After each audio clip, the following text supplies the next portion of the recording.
Welcome to Eat, Sleep, Wine, Repeat, a podcast for all you wine lovers who, if you're like me, just cannot get enough of the good stuff. I'm Yanina Douro, your host, brand ambassador, wine educator, and sommelier. So stick with me as we dive deeper into this ever-evolving, wonderful world of wine. And wherever you are listening to this, cheers to you.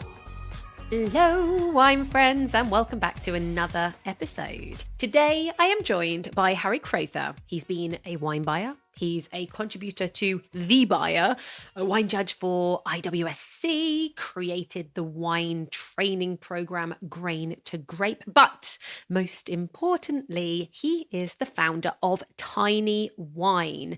Harry has worn many hats in the wine world, but his mission has always been the same, making fine wine more accessible and less intimidating. And in this episode, we unpack how Tiny Wine is using innovative tech from Coravin to bring iconic bottles to curious palates in small, perfectly preserved 100ml tubes.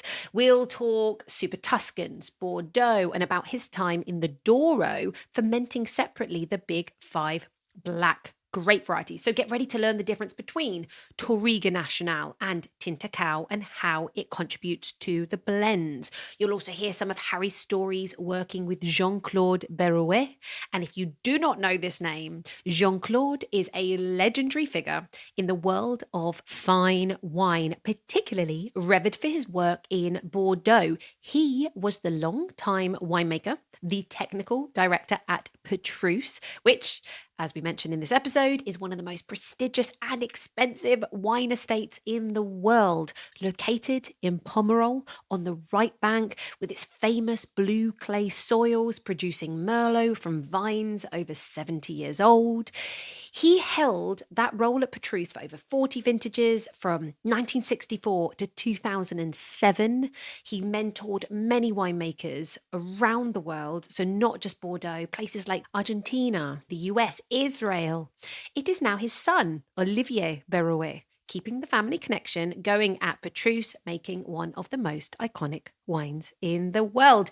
So whether you're a seasoned collector or you're just wine curious, there's loads of name dropping of wines in this episode and a few bottles you'll definitely want to track down. So do not forget, everything is in the show notes with links. Right.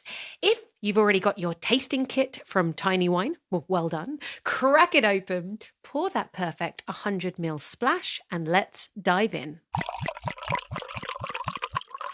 Okay, Senor Harry, you've had quite a nice, trip through the wine world with your career from buying, you've been training people, and now you work with tiny little wines.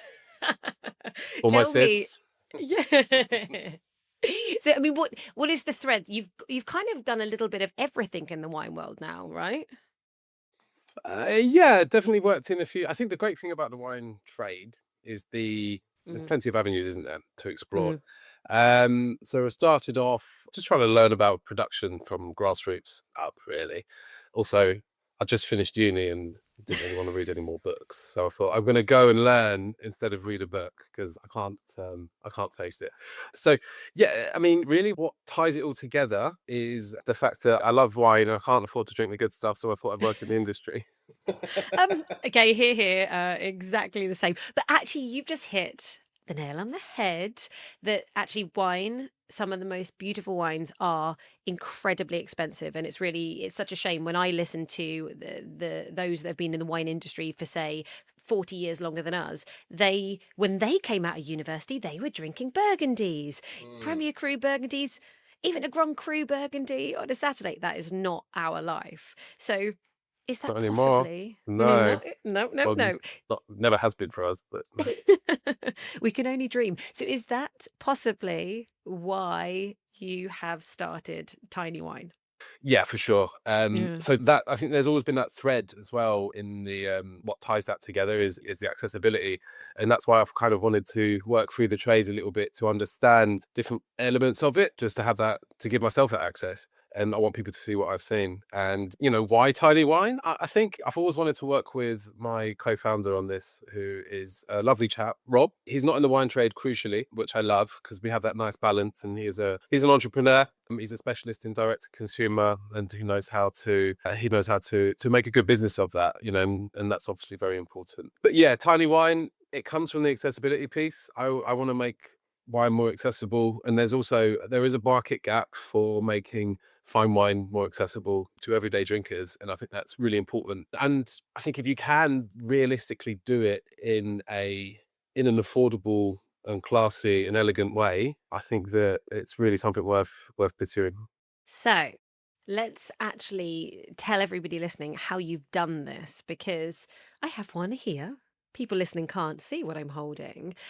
But basically... When was that again? This is the Brunello di Montalcino 2019. Sampolino. From Sampolino, yes. But we're going to talk about that specific wine in a minute. So, hold your horses, everybody. How are you taking a bottle of premium wine, fine wine, and fractionalizing them? What are you doing? So we launched a business in partnership with Coravin, who I'm sure many people listening to this will know who Coravin are. World leaders, the last word on wine preservation, and very much have changed the wine world in sort of in the on-trade, in the restaurant and hospitality scene, and have made fine wine really accessible in that sense. And no one can argue with that. I think what tiny wine offers is a slightly more consumer-led focus on that, and that wouldn't be possible without Coravin's new tech, which is the Vinitas system, which I discovered recently, a couple of editions of the London Wine Fair ago. Major kudos and shout out to Ali Mann at Emma Wellings PR, who collared me and asked me to come and take a look at this brand new technology. And then Rob and I actually tried to do some sort of subscription kind of through the letterbox concept pre-COVID, and to be honest, the technology just wasn't out there. We got in touch with small run bottling lines and so on and so forth, and the minimums were huge, and obviously, starting from square one, it just wasn't feasible. And then the Vinitas came out, to be honest, and I spoke to the guys at Coravin. You've got Aaron Rogue, you've got Richard Yeomans, who work, well, Richard I think is the CEO of Coravin Europe, I believe. Stand corrected there. But Anne and Richard have been amazing. And I think that they created these machines to see how the trade was going to react to them. And Rob and I, it sort of turned the light bulb back on for Rob and I. And we thought, there's something here for sure. So we thought, let's give it a go. So the way I'm describing to people Vinitas, this system, I call it the smallest bottling line in the world, right? This is the message that I've received. Obviously, everyone have a look. I'll put a link in the show notes. You can go and see how this works. But would you say the same thing? I think so, yeah. I think what it allows is for us to, I think, because, we all know, and those that work in the trade and those that maybe worked on, with larger scale contracts and bottling runs, etc., will know that a lot of bottling people don't get out of bed for less than half a container potential or something like that. So obviously when we are taking some of the best wines around, we need to find an accessible way of doing that, and that's what the Vinitas does. So it allows us to fractionalize one bottle at a time if we really need to, and it obviously does it with the Coravin promise, which as we all know is incredible. Quite strong. Well, actually, that's so interesting. You said you can do one bottle at a time, because you're actually fractionalizing as well for the trade as well, so that they don't have to waste as many samples and they can send these tiny wine bottles to their customers, right? I think so. Well, yes, no, I know so. Yeah, we are doing that. And I think that's an important angle for the business, if I'm honest with you. We want to, we are D2C project, and for us that's really important. I was a buyer, and I have been a buyer for a number of years, so I've been on that side of it as well, and I've been on the side where your sort of neighbors think you're a raging alcoholic because you've got 60 bottles a week that the bin men are picking up, and it's a lot. It's a lot of wastage. It's a lot of wine down the sink. You can only cook with so much wine, So I've seen that sort of pain point, and I know how much LCB costs are for dispatch and so on and so forth. So yeah, we've actually introduced and modelled out tiny wine trade, which is effectively, the top line is, well into a double-digit percentage savings. The cost of samples, but also to reach one lead, if you were going to send a case of 6 wines to a buyer or somebody, you can now send 6 tubes. And so there's a significant reduction on cost per lead. There's also significant carbon emission reductions on that as well. And I think that that's extremely important for anyone who takes their ESG governance really seriously. There's actually, there's a third dimension to that model, which we hadn't thought out until we modeled it and looked at it harder, which is actually stock and revenue recovery on stock that you haven't had to sample. So there's that sort of third dimension to it, which is actually where it really gets quite compelling. And so we're piloting the tiny wine trade bit at the moment with a few wholesalers, just to see if it really does work for them. And we're confident that it's going to rear some nice results. Well, okay. One of the big things all throughout COVID, when people were trying to fractionalize their own wines, people were just pouring things into bottles and hoping it would last for a few days. People were trying to put things in different packets. There's been lots of different versions, and I'm sure all over the world everyone was doing exactly the same thing. But the question always was, well, how long is this going to last? Is it actually going to give you the same quality? And imagine if you are tasting something that the bottle itself was £300, you want to know that 3 months down the line, 6 months down the line, that you are going to taste exactly that wine. Otherwise, what is the point? Because I'm holding one of the bottles in my hand, or tubes, as you say. I feel like, do we call this a tube, or do we call this what do we call this? We do call them tubes. They're quite significant tubes. Well, precisely. They're sexier than a tube for everyone listening. Anyway, okay, we're calling it a tube. I have a tube in my hand. So 3 months ago, you got us to taste blind the Sampolino wine. Now, actually, explain to everybody listening actually how you set that up, because you did it, and then I'll tell you what happened to me.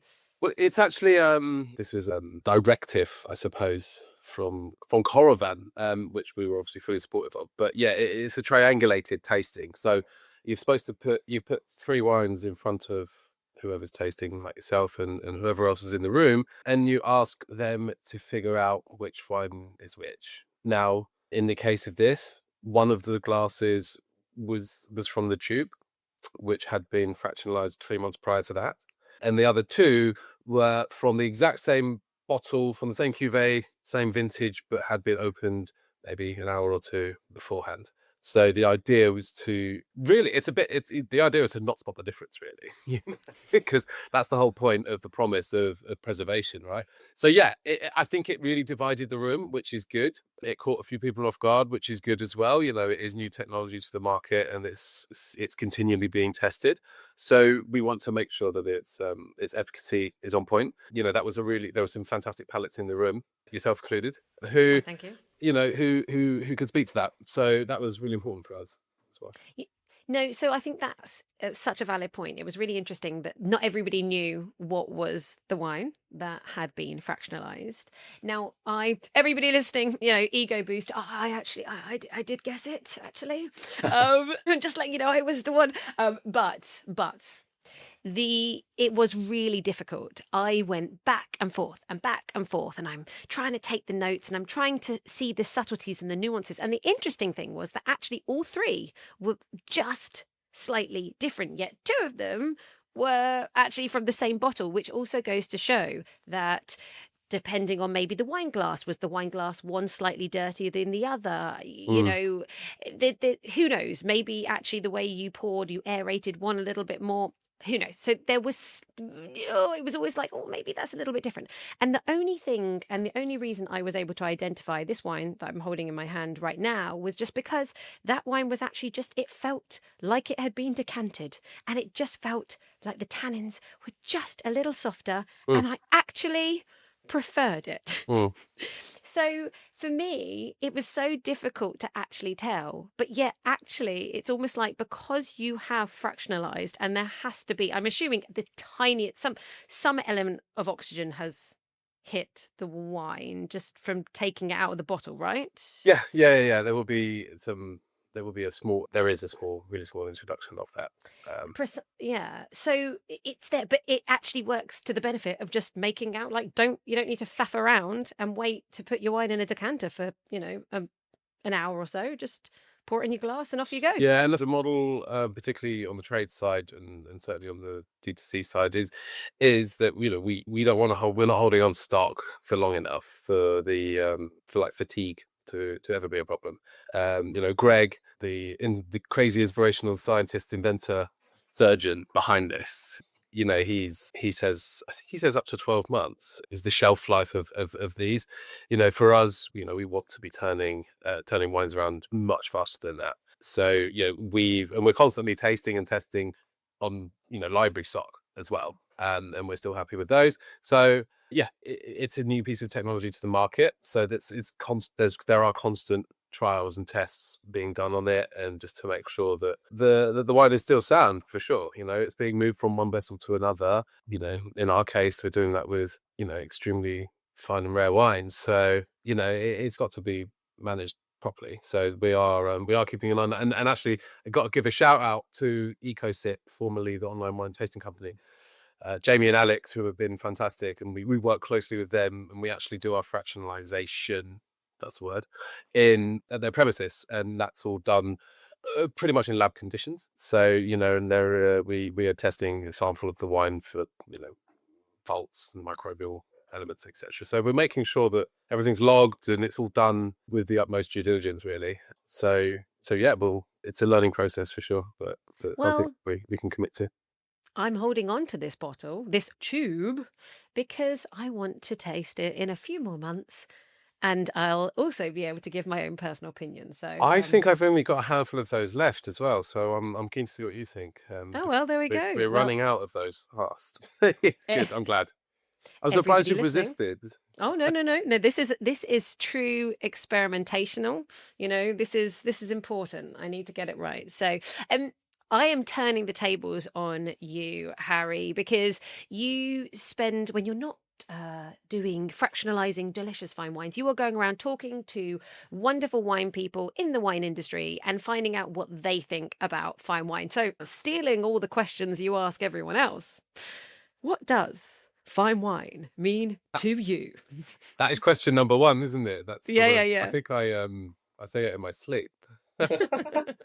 Fine wine I actually find it reasonably easy to zero in on this, and I think it does come from the times where I have spent working in vintages and harvests, and just those sort of get-togethers and those sort of big harvest dinners or harvest parties and things like that.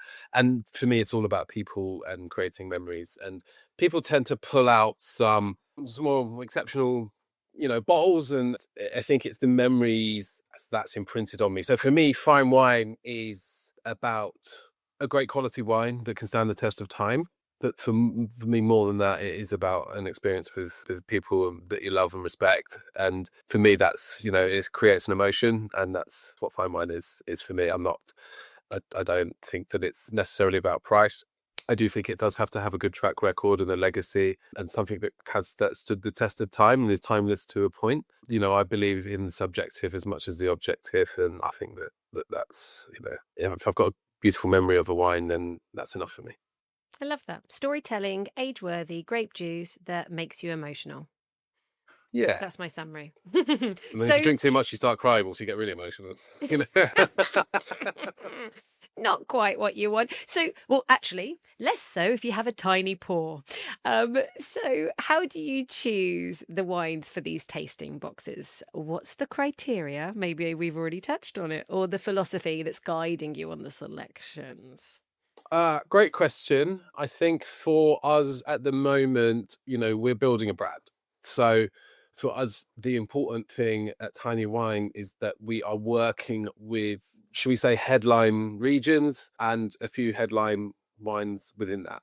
So for us, we just want to really establish ourselves as a really serious player in this sort of space where we're bringing fine wine to the masses. And I think the best way to do that is to operate in the regions that everyone thought or perceived to be a little bit out of touch, or not out of touch from a quality perspective, but just purely from an accessibility perspective.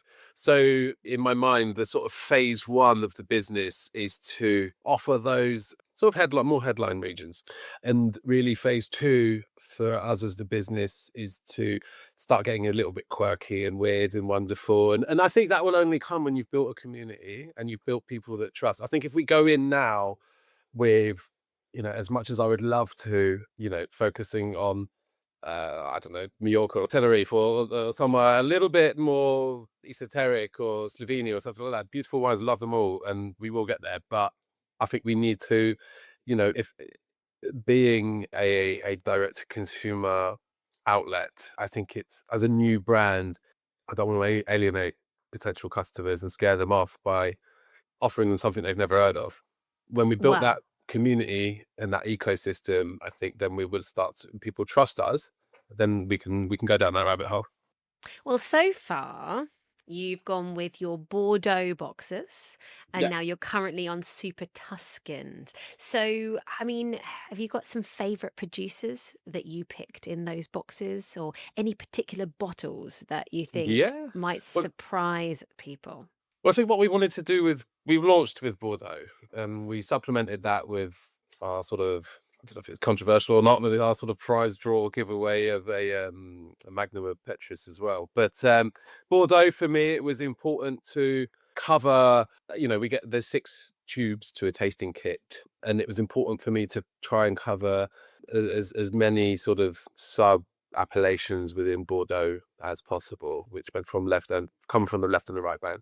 And now we've gone down the Super Tuscan route. Yeah, it's a bit of fun. I mean, I think the Super Tuscan route is, so there's always 3 tiers from Bordeaux and Tuscany at the moment, and that is almost like this, well, we call it Select, Explorer and Somm.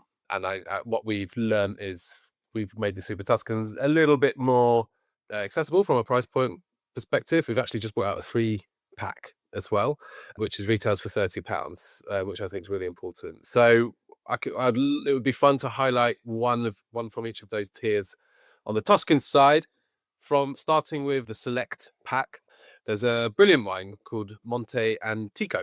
You familiar with it? No, Monte Antico. Monte Antico. It's the most affordable wine on the website, and it is a baby Super Tuscan. Effectively, it's Sangiovese led with Merlot and with Cabernet. So, and it's one of my favorite wines purely because of what it stands for.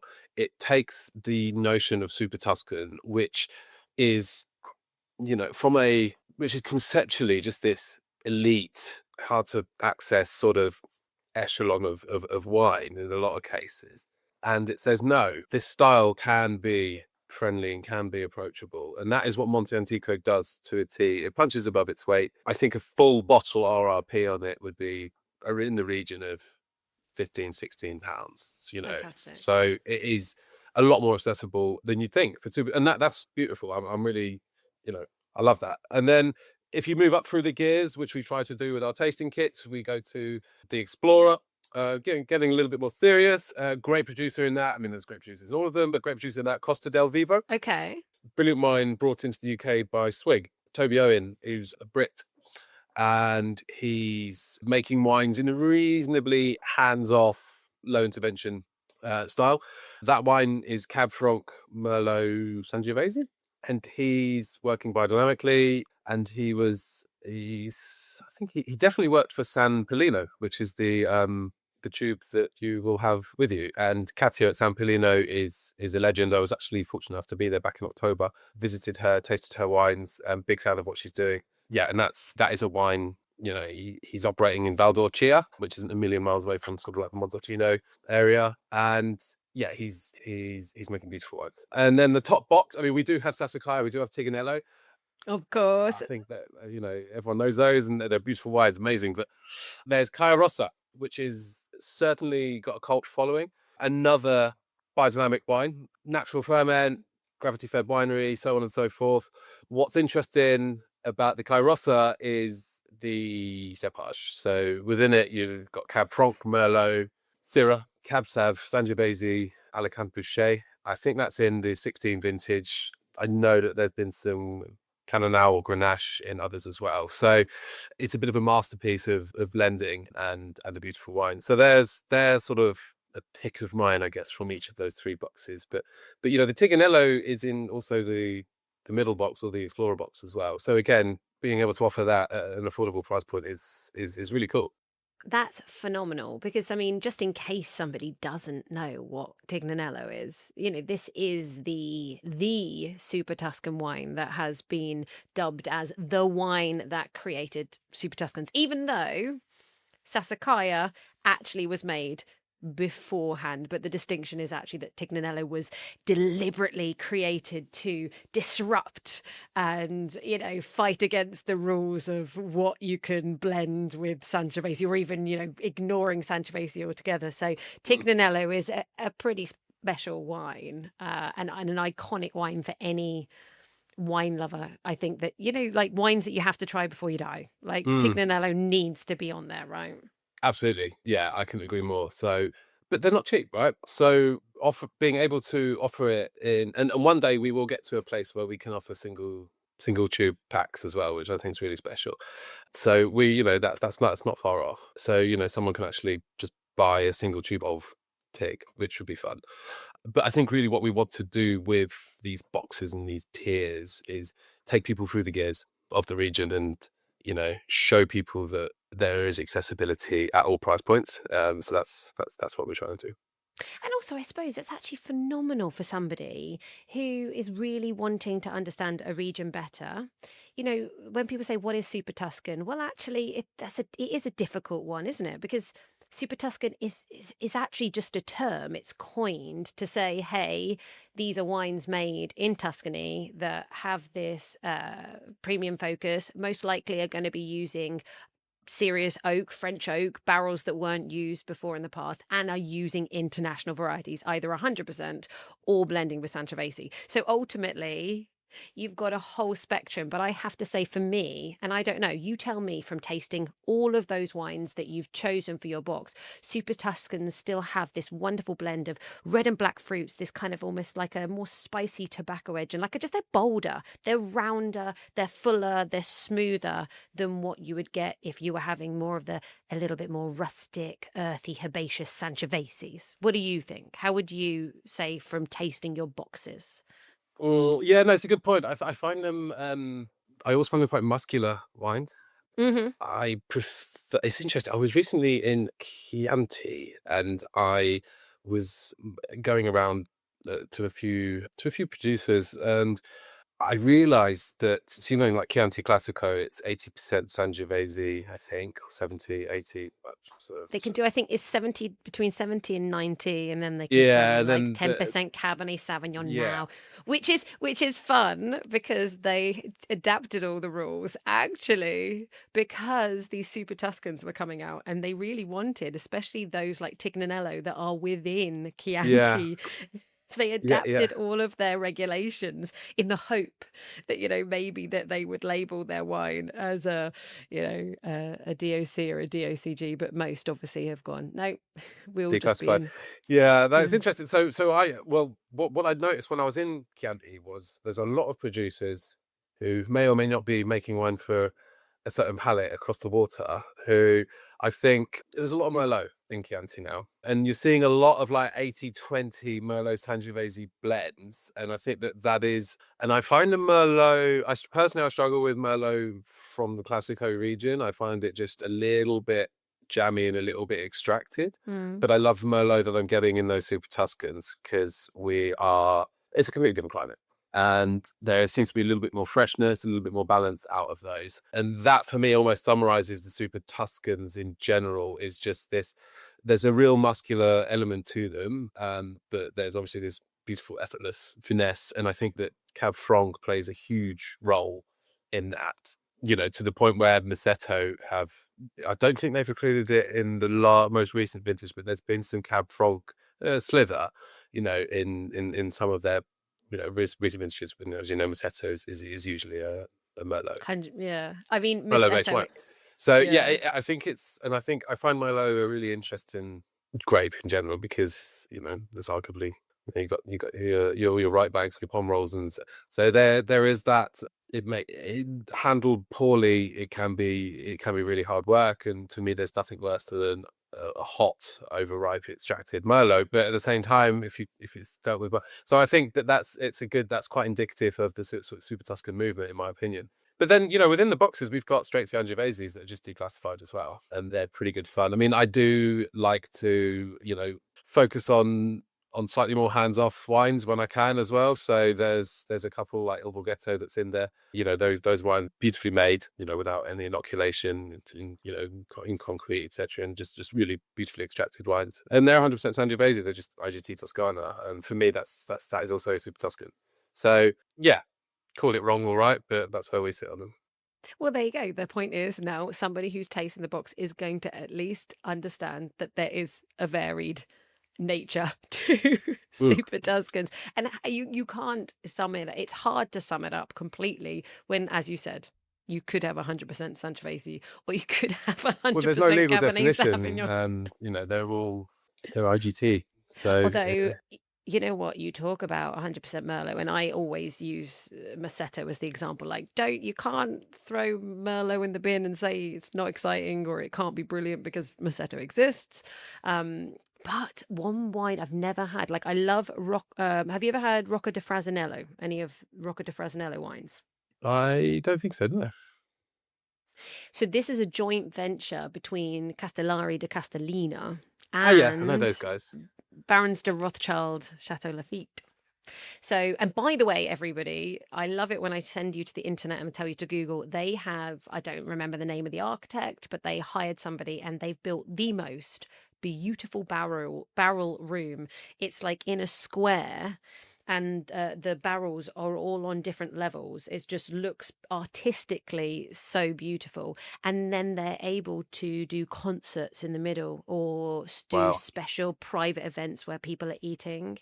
It looks insane. But anyway, I've always loved the Rocca di Frasinello wines. In fact, everybody, maybe, as this episode drops, maybe I shall open up my Rocca di Frasinello, which is in my wine fridge. Love their wines. But they have a Baffonero. Their wine Baffonero is 100% Merlot, which I've never tried, because whereas Rocca di Frasinello is about £35, which is not bad for a Super Tuscan, I think the Baffonero is, I don't know, 300 £400 a bottle. Yeah, and I think there's a lot of quite a few producers do, even in Chianti, they make they're making their straight classicos and their reservas, and they have the Gran Seleziones, and then every now and then there will be a few producers that are going to make those sort of Super Tuscan nods, and more often than not, there's a fair chunk of Merlot in them. So it's yay Merlot! Yay to Merlot. Personally, not from Classico, but that's personal. Keep it indigenous. So is what I say. Okay, so can we get a sneak peek into what the next theme, what the theme for your next box might be? We haven't signed anything off, but I am going to. I'd love to do Napa, and I think Napa would be in keeping with this cult theme, icon. The headline thing. But my heart will always go to. I really want to do Douro. Yes. Just because I like Douro. Me too. In fact, I am hoping to be in Douro in September for my anniversary. Everybody, I've said it out loud now. Now the expectation is set. I've got to do it. So tell me why. I mean, I know, but people listening, why is Douro so close to your heart? Douro is close to my heart because I have done more vintages there than anywhere else. I don't think I need to wax lyrical too much about the fact it's a UNESCO World Heritage Site, and it's arguably it's one of those beautiful wine regions on the planet, which it is. But there's an emotional connection there for sure. I go back as often as I can. I learnt more there about how to make wine than anywhere else. And I feel like a piece of me is there, which I will always go back as often as I can. Okay, so your piece of you is there mixed in with all the Touriga Nacional and the Touriga Franca, right? Yeah. Talk to me about the 5 main grape varieties. Red, let's not, confuse things too much, because you did a lot of vinifying of those 5 main grapes separately, right? So I feel like you could actually give a rundown from your opinion of what each one adds to the blend. Yeah, yes, for sure. So I think, for those the crash course, I guess, on Douro is more often than not field blends. I think from my understanding, really, and Pedro, who's now a great friend, is he wanted to help me and his interns better understand each grape on its own. So we vinified 5 separate barrels and really got a good understanding of them. So you've got your sort of, and when I say the big 5, I guess some people will maybe argue that there should be some exceptions, or one should be swapped out or not. But let's just go with it. Touriga Nacional being, I guess, the jewel in the crown. And for me, Touriga Nacional it offers florality, color, and perfume.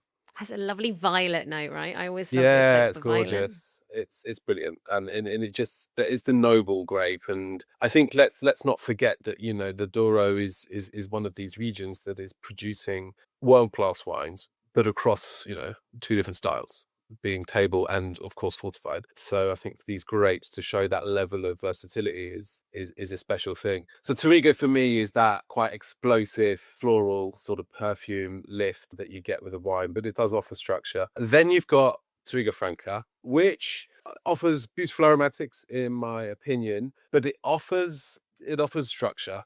And sometimes, has anyone ever heard anyone sort of describe maybe Cabernet Sauvignon as being a bit of a donut wine? Where like sort of it needs to be filled with a little it something just needs to to be plump it out. yeah. And I feel that sort of Touriga Franca, in my experience, in my opinion, of what it would, and this has come from vinifying these wines separately, but then also reblending them together.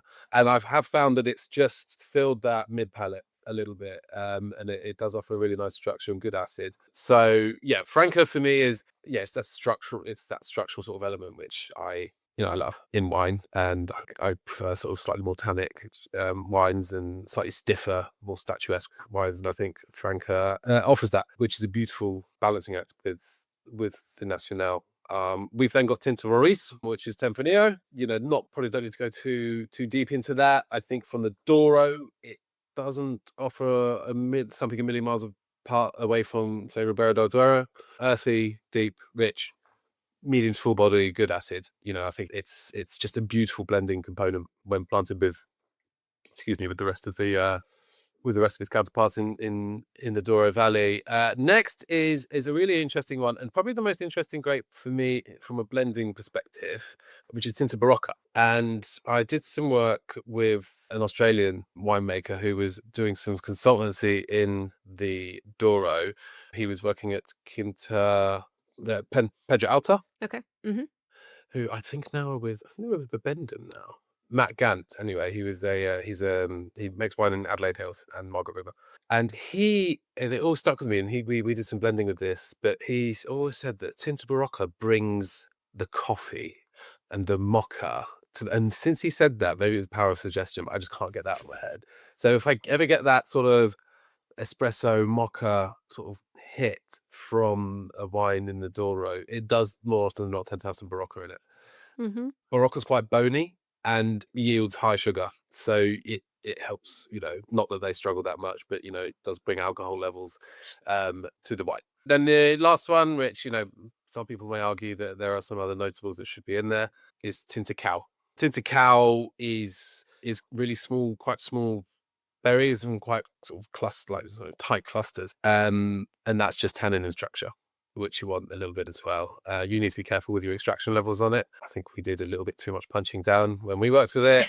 It yielded quite. It was hard work, but yeah, I think what's great with them is this just the symphony that comes from a good blend. But let's also be honest. We did vinify them separately, but these grapes are harvested together and co-vinified.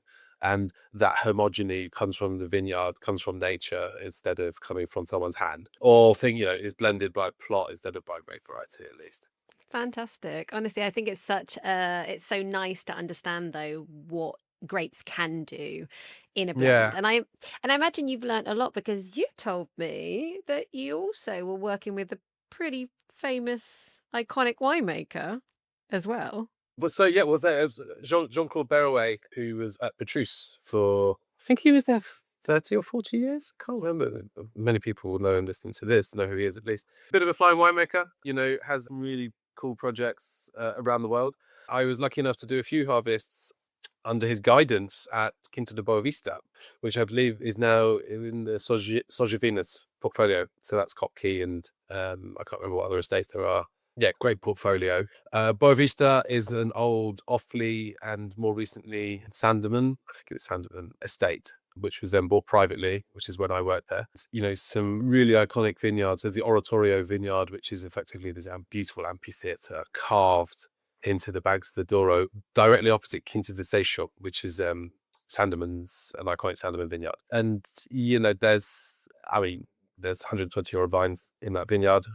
Still lots of horse and cart viticulture. So really old school, beautiful part of the world. And the team brought in Jean-Claude to consult on the winemaking on that project. So I was fortunate enough to be a lowly cellar hand under his guidance, but from a production perspective, it was interesting. It was good fun. A lot, you learn a lot, and I think you learn more.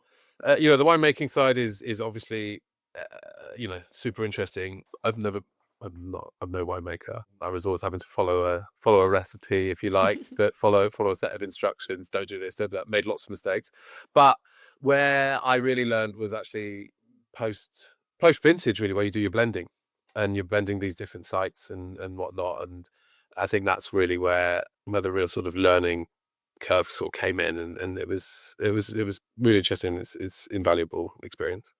Do you know, I think that I agree with you. I've done hardly any winemaking, but when I was working with Ventisquero Wine Estates in Chile, one of the most beautiful experiences I ever had was for their Pangea, the Syrah from a Palta, which was one of their main wines, beautiful, intense, powerful.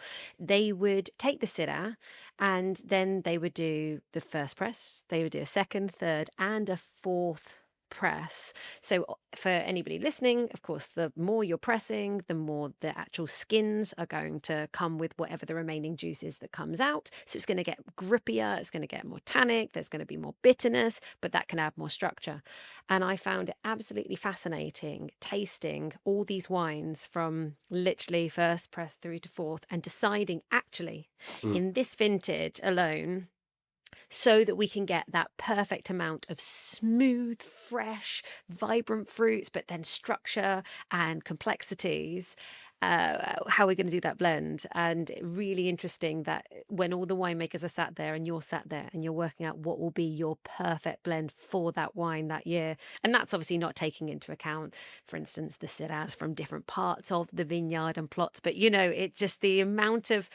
I always say to people, when it says on a wine label Pinot Noir, it's most likely not just a Pinot Noir. Every wine is a blended wine. It's come from lots of different parcels that have been, maybe some have been, their yields have been, green harvest or whatever to cut it back to concentrate, and who knows what has happened either in the vineyard or in the winery after. Different vineyards at different altitudes and different yeast strain to then encourage a certain flavor or a texture. So, and then did you ferment in a barrel or did you ferment it in a stainless steel tank and then put it in a barrel afterwards? And then did you leave it on its lees, or did you stir in the lees, or did you punch down, or did you pump over? Did you rack and return? Oh my God, and I can't even get my head over the difference of the tannin structure that can come if you punch down the cap versus if you rack and return, or you basically put the juice over the top, which is a slightly softer process. It's depending on what grape, what style you're trying to make. Yeah, absolutely. It is amazing what those different sort of extraction methods will yield. And I mean, as you will well know, actually, an extraction tactic in the Douro is obviously the lagars and the foot treading as well. And actually, you still do a lot of pisage, which would be a punching down, and then a lot of remontage, which is you're pumping over. But on top of that is the old foot treading as well, which is always good fun. A little bit more mundane than everyone would say. I kind of just get bored after 5 minutes, but you got to do it because that's your job. But It all sounds very romantic, and then after 5 minutes, I sort of, I'd like to do something else, but you got to do what you got to do, right? I think that picking grapes sounds romantic until you've done it for half an hour and your back is killing you, and Yeah, you might. it's a killer for the lower back, especially if you're tall, so it's a nightmare, really. Yeah, Oh, dear me. always Right. focused on working in the cellar, not the vineyard, in my opinion. That's a very, very good advice for your body, I think, Yeah. actually. Now, I want to slowly start summing up this episode. So I'm going to keep the tables turned again and go back to those questions that you ask everybody else. I want to know, what is the rarest or most special bottle currently in your cellar? The rarest will be, oh, I sound like a bit of a one-trick pony here. The rarest will be probably one that doesn't exist, which is I mentioned him earlier, a friend of mine, Pedro. He's got his own winery, Familia Silva Branco, up in Alijo. So we're sort of Cima Corgo on the plateau, really lovely freshness, beautiful old vineyards. Anyway, in the family basement, there is a, I don't know, a 500-litre barrel of Tawny that's circa mid 1800s. And they just, they just keep it topped up year on year. And I've got a couple of bottles of that, which have just been bottled, shove the cork in themselves, bit of Tipex on the front, and it's circa mid 1800s. So that's probably the Wow. rarest. You can't put a price on that, and that's it's beautiful wine as well. I mean, it's just been in the family for generations. So yeah, that's probably the most special in terms of rare ability. Probably one of the first vintages of the Boavista that we did with Jean-Claude, and I've still got a couple of large format bottles of that lying around, which I know aren't really knocking around anymore. So from a commercial perspective, probably those would be Okay. the rarest I've got at the moment. And do we already know your favorite wine region? To be honest, I like the Douro in terms of it's always got a special place in my heart. But I love South African wine. I think it's I hate using the word good value. I hate it because it suggests to me that the wine's good value, sort of in my mind, just says it's another way of saying they're affordable. They're not always affordable wines from South Africa, but I think just bang for your buck, it's incredible. And I love, what this kind of new wave, new gen of winemakers are doing there. And I just love it, from the quality to the packaging to just the overall attitude of this sort of new wave of winemaker there, and some of the things going on in this wildland are amazing. So I'll say South Africa, but it's hard when you're in the trade to have a favorite region, but I always kind of default back to it, if you know what I mean. And I agree with you. And of all the places I've gone to in the world, I find South Africa is just, their doors are open. They are Yeah. so open for hospitality. They are so good with the food. They are so good with the hotels, the accommodations. Like literally anyone who wants a wine nature holiday, like South Africa, hands down, Yeah. I think. And it's affordable luxury as well. It just is the place to go if you want a wine experience like no other. Yeah. And still come back with change. What about an up and coming wine region? What needs to be on our radar?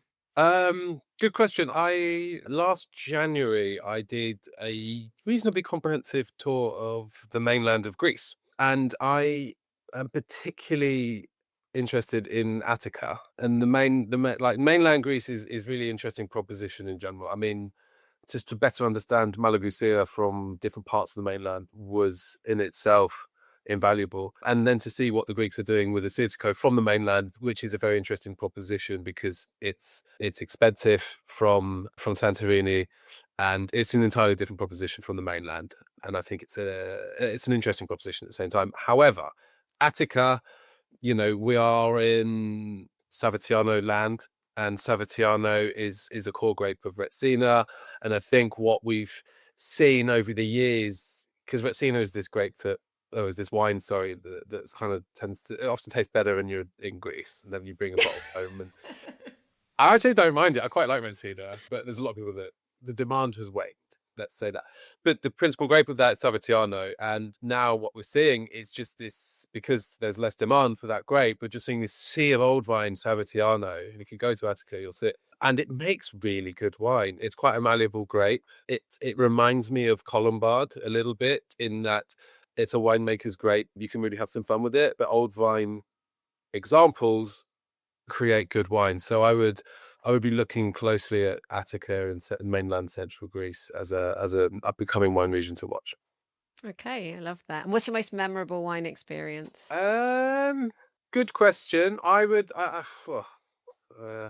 say so I did a stint on Waiheke Island, which was really good fun. So we're in New Zealand. We're just off of Auckland, and yeah, I don't think there's commercially that many wine in the UK there. I know Man of War is, I believe, with the Notria, so they're famous for their Dreadnought Syrah. Actually, originally Waiheke was planted with a lot of Bordeaux varieties, but it's now, I think, could be wrong, but being leapfrogged in terms of area under vine by Syrah, which would stand to reason. It's reasonably it's quite a warm part of the world. But yeah, just that was my first experience in the vineyards. It was my first sort of vineyard party, you know, when with the harvest and everyone comes. It was also my first experience just crushing grapes and actually seeing the results of, you know, a bit of winemaking and what the effect that has on the wine. And I think for me that's always stuck with me, you know. That's a memorable experience.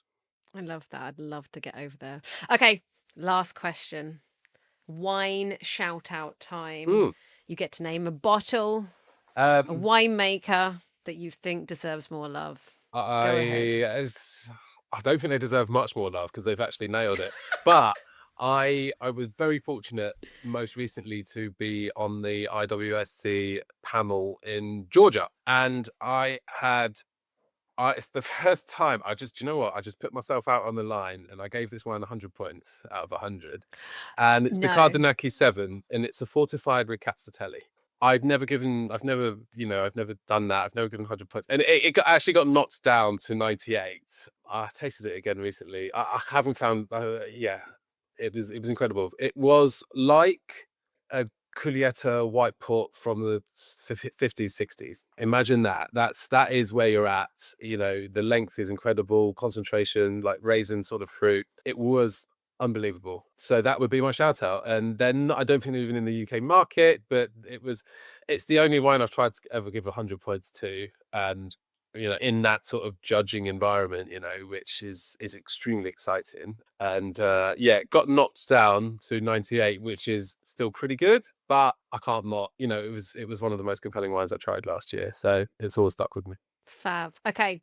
If anybody is now darting to the laptop to get their tiny wine website, Instagram, over to you. Where do they go? So we are on or at tinywine.co.uk. I think we are tiny.wine is the Instagram handle. Yeah, just search us on there. And more professionally, you know, you can reach me, Harry Crowther, at LinkedIn. But yeah, that's our, you know, please come to the website, drop us a line. There's a contact form on there if anyone wants to get in touch. And prizes to be won. Lots of prizes to be won, yeah. Lots of wine to be won. Yeah, so we want this, you know, in line with our mission of making wine more accessible. We have some fun with it, and we do some prize draws as well, with some fine wines in large formats, and we make those accessible for, you know, a really low price. All. Oh, at a low price for all. Well, yeah. Thank you, Harry. I have loved having a chat with you. Everybody, information will be in the show notes, and I will continue our conversation when I click off. Thanks, Harry. Take care. Bye. I hope you enjoyed that episode. And if you get your hands on those tiny pours, I really hope they lead you to new discoveries and a deeper love for fine wine. But talking about fine wine, some of the most iconic wines in the world, next week, I am exploring those wines that have broken traditional appellation rules, like France's AOC and Italy's DOC and DOCG. These rules are there to control the grape varieties and the winemaking practices, but some iconic wines choose to step outside of them. So I will be uncovering some famous wines labelled as vin de table or vino da mesa, not for lack of quality, but because they dared to innovate and blend beyond the rules. Join me to hear their stories and discover how these rebel wines became some of the most sought after in the world. But before we go, a quote, and this is from Axel Heinz, who was the long-time director of Ornellaia and Messetto, 17 years, in fact, who just 2 years ago left Tuscany for Bordeaux to take up a new position at Chateau Las Gomme, a classified second growth in Margaux. But he said, Massetto is not a recipe. It's an interpretation of the land's will, one that we listen to vintage after vintage. So as I leave you with a thought of a more meditative approach to winemaking, may I wish you all a week of presence, calm curiosity, and a glass that invites you to slow down and savour. And whilst you have slowed down, please take a moment to rate the podcast, leave a review, especially on Apple Podcasts or Spotify, and share with your wine-loving friends. All this makes the podcast more discoverable. Until next Monday, wine friends, cheers to you.